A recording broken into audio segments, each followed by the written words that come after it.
Oh, brilliant. I quite like that. That's an intriguing puzzle. Very cool. Very cool. Right, I think the only thing left to examine in here is the body itself. So we've got the harpoon. Peter Carey was impaled to the wall by a whaling harpoon. Now, will that have taken quite some strength? Or would it have been quite simple and easy? I'd imagine it'd take a bit of strength to get through a person and into the wall.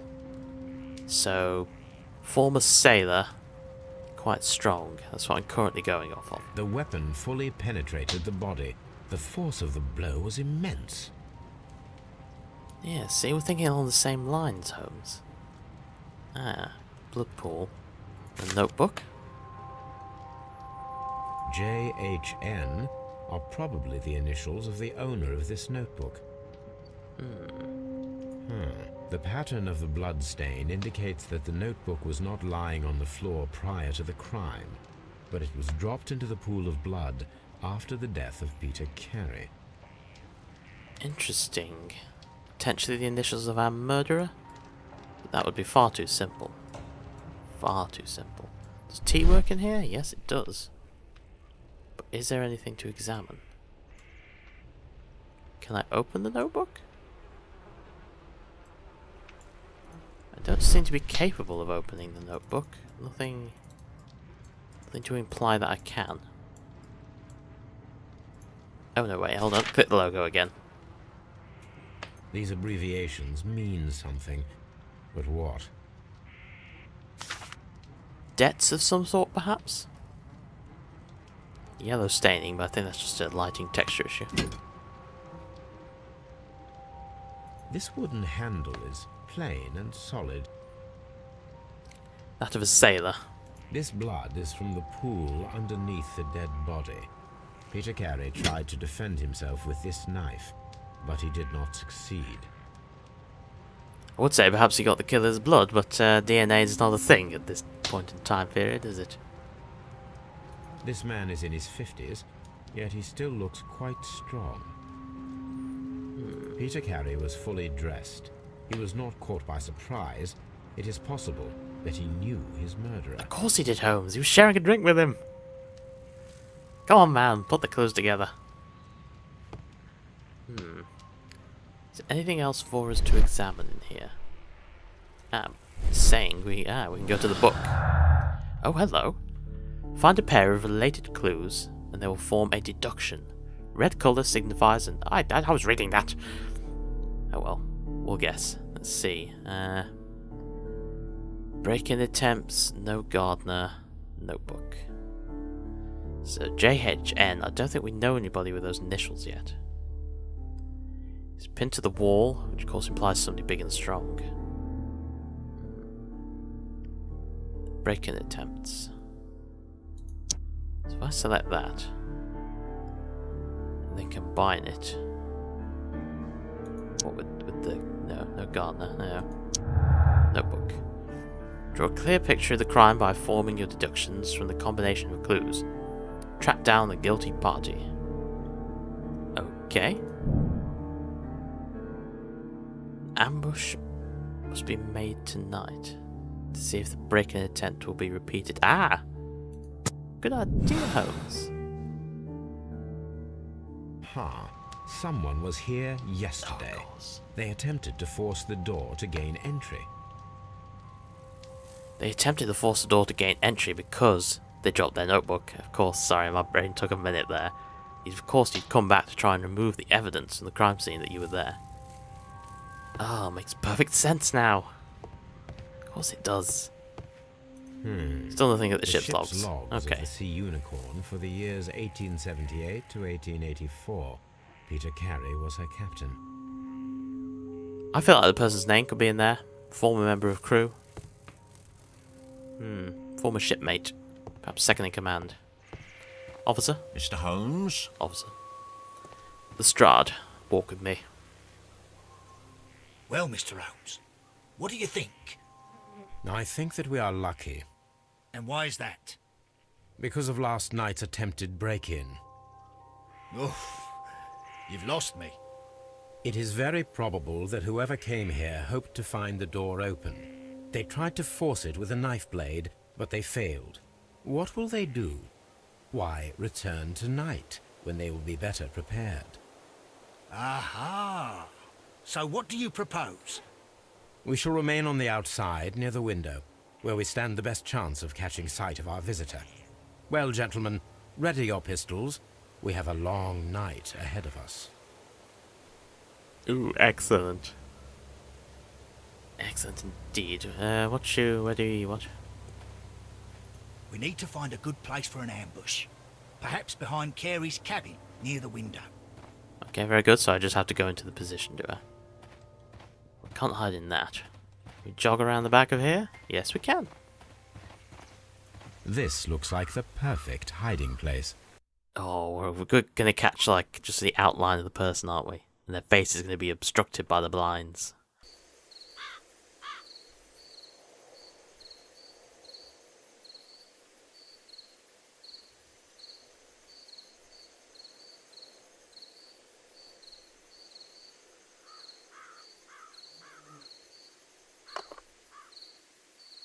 Shh!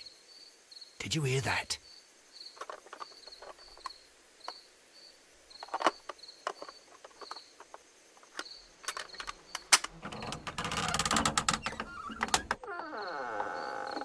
There's someone there.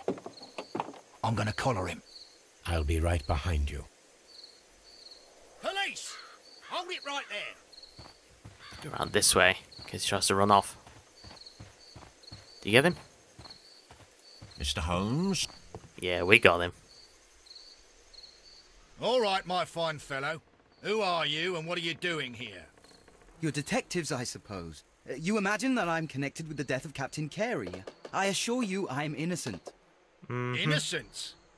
And what are you doing in his cabin? Shall I tell you? You came to retrieve what you had lost after killing Peter Carey, but we were here waiting for you. What is your name? John Hopley Nelligan, but I didn't... Yep. Do you deny that you came here yesterday? Your notebook. No, but yes, it's just that I couldn't... I'm tired of this. Off we go to the yard. Tomorrow, I'll see that you're put in front of the judge. What? But you can't! I'm not... It's a terrible mistake! Enough. You can explain all of that to the judge. You're coming with me to the yard. But... In light of recent events, it seems evident that your coming here was unnecessary. All the same, I'm very grateful to you, Mr. Holmes. You are welcome, Inspector. But please don't be too hard on our young fellow. I would like to question him tomorrow morning. Indeed. Because it's not going to be that easy. Should we review our notes? Scotland Yard, yes. Let's see, investigate the murder of Peter Carey, inspect the crime scene at Woodman's Lee. We've done all that, haven't we? Yes, we have. We selected the suit from our wardrobe. Very good. So our evidence is we have dialogue. Find a use. Peter Carey's boots. They appear to be a size 8. Okay.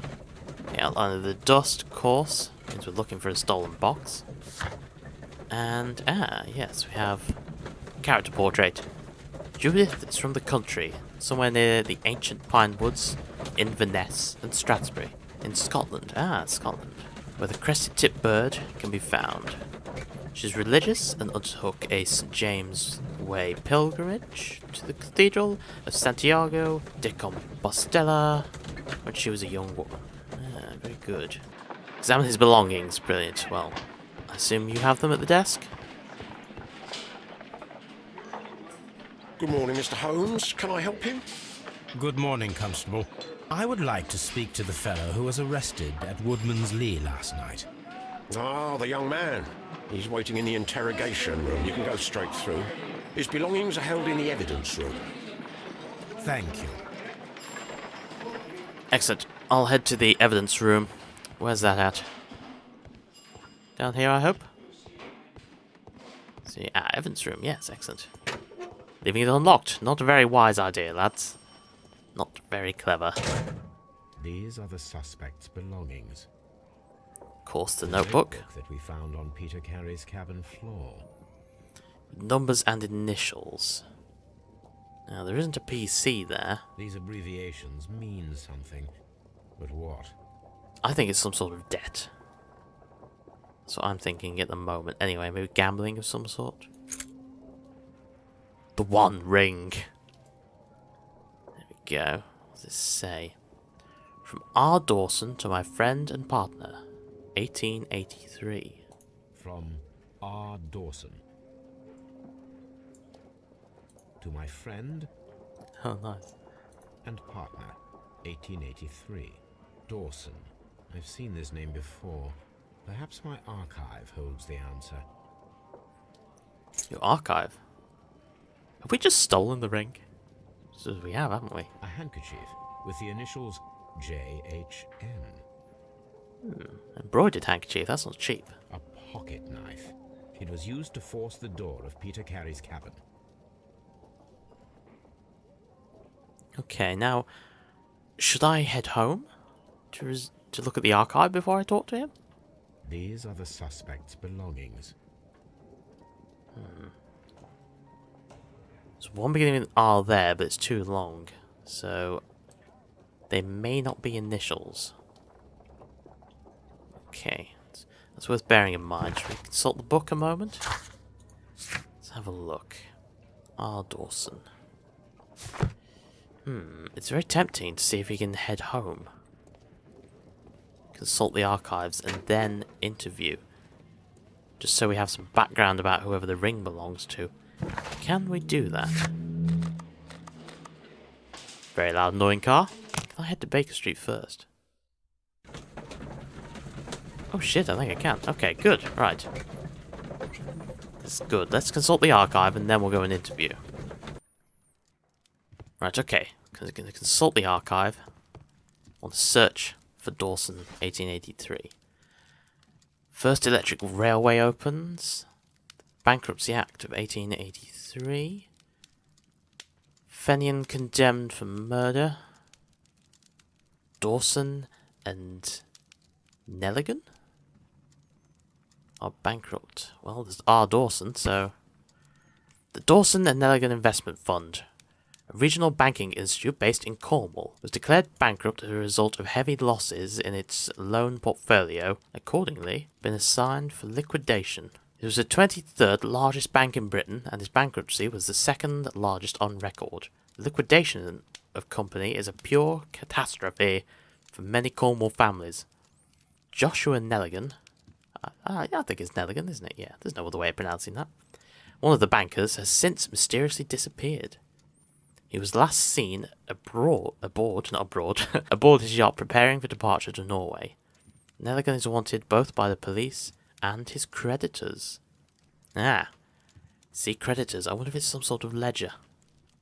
It could be. Here it is. Now I begin to understand that young man's story, but I am still unclear as to what connects him with the murder. It is time to ask him. Excellent. That was worth getting. Brilliant. Yes, we get the hang of this. Watson. You're here. Would you like to consult? Good gracious, you caught someone. At least now you have a suspect. Indeed we do. Toby. Brave Toby. The best nose in the British Empire. Telescope. Oh, goodness me. Well, whatever works for you, Holmes. No one's judging you here. No one's judging you. My analysis table. It is useful for my work. Brilliant. Okay, well, I think we should head back now and interrogate our suspect. Back to Scotland Yard. Right, chaps, I'm back. Had a brief session with my archives, but I'm here now. Time to interrogate. Who's this? This is the interrogation room. Excellent. Mr. Holmes? Sir? Some random dude in there. Now then, John Nelligan. Dawson and Nelligan. I have heard the story of Dawson and Nelligan, the West Country bankers. Yes. Joshua Nelligan was my father. I am aware that it had a bad ending. When the bank failed, it ruined half the families of Cornwall, whereupon Joshua Nelligan disappeared. My father was under extraordinary pressure. Dawson had retired. I was only 10 years of age at the time, but it was still old enough to feel the shame that befell our family. My father was convinced that he could pay off all his debts if the creditors gave him time. He set sail for Hammerfest in Norway in his small yacht, just a few days before an arrest warrant was issued. He left my mother a list of the securities he was taking. No word was ever heard from him again. We believe that his vessel went down, taking with it everyone and everything on board. Thank you for the story, Mr. Nelligan. At last, we are making some progress. Well, I suspect that's a lie. Well, at the very least, his dad didn't go down in the ship. Probably abroad somewhere, living it up. Does this notebook belong to you? Yes. But where did you find it? I did not know... I thought I'd lost it at the hotel. What do these abbreviations mean? Oh, no. I beg you, I can't. If I told you, it would only make things worse. But I will find out eventually, Mr. Nelligan. Did Holmes just try a Jedi mind trick? You will tell me what they mean. The sea knife was found near Carey's body. Tell me, Mr. Nelligan, did Mr. Carey try to defend himself or to attack you with it? I don't know. I didn't kill anyone. I'm liable to believe him, but I don't know. The police seized this valuable ring from you. Whose is it? I didn't steal it from anyone. It has always belonged to me. Oh, no it hasn't. Let's see, the ring's engraving for a start. The ring's date of engraving is many years ago. You would have been a child then, hardly in any position to receive such an item from a partner. Let's give you a look over, shall we? So, what have we got? Patch, yes. Not exactly new clothing, is it? It's repaired from old. Expensive fabric. I'm going to guess most likely his father's jacket. Elaborate buttons. But with the patchworking, definitely some sentimental value put into it. Or he simply can't afford anything else. Short sleeves for a different person. Calluses on his fingers. Perhaps he's a worker of some sort. Scars. Maybe he beats people up. Don't know. What else have we got? Don't miss anything else down here. Thin neck. He doesn't eat much. He's poor, despite the fact of his background. Obviously his dad took everything with him. Ah, the hat. Shabby cap. Let's see, the ring's owner. So, Mr. Nelligan, who is the true owner of the ring? The ring is mine. I really need to keep my hand on the keyboard. Profile of the victim, well-kept garden, father's jacket, ring's engraving, Carey's boots. We could mention his father's jacket, but I mean, the ring's engraving again. You know, it's got a different person's name on, so let's try his father's jacket. See what happens. No, Mr. Nelligan. I believe that the ring had belonged to your father. Oh, but how do you know? The jacket you are wearing is made of an expensive fabric that only a man of exceptional wealth could afford. You do not seem to me to be a rich man, Mr. Nelligan. Furthermore, the garment is ill-fitting. It is quite clear that it belonged to someone else, most probably your father. With your father gone and taking with him the family's wealth, as a little boy you had to find yourself a manual job, and it was most probably cleaning fish. You cut your hands often while working. I can tell from the scars. I'm speechless, Mr. Holmes. It all happened exactly as you say. Of course. Naturally. Interesting. Joshua Nelligan and Peter Carey were both at sea in Norway. There is definitely some connection between Peter Carey and Joshua Nelligan's disappearance. Also potentially means that the wife also knows him. They were both in Norway. Quite possibly.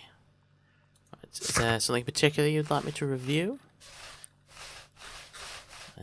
Maybe. Maybe not. Interrogation. The suspect is complete.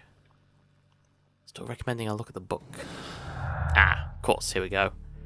So we've got the break-in attempts. Swift actions. Peter Carey was armed with his knife. No gardener. Milligan's notebook and pinned to the wall. Well, let's face it. He doesn't look strong enough to be pinning him to the wall. No, he doesn't, does he? Oh, we can link those two. Obviously, those two are linked. We know that. Break-in attempts were made in order to recover the notebook that had been lying in the pool of the victim's blood. This proves the guilt of the person who made these attempts, and also potentially rules it out as the murderer. Some of the facts may be interpreted differently. You can always change the picture of a crime by choosing between mutually exclusive deductions. Interesting. Space for clues. Well, I think they go together quite well. Swift actions and pinned to the wall. Let's have a look. We need to find out whether an unskilled and untrained man could use a harpoon well enough to kill by fully piercing a body. That is very true, Holmes. Very true. I just don't think he has the strength for it, given his I thin need neck. to stage a reconstruction. I'm sure that Watson would be happy to oblige. Yes, I'm sure he will. What am I doing here? I've done nothing wrong. Well, you broke into a crime scene. Was it trespassing? Bloody cars outside. Too noisy. You in, Lestrade? Locked. No, you're in. Okay, well, I think it's time to go and recreate the crime scene.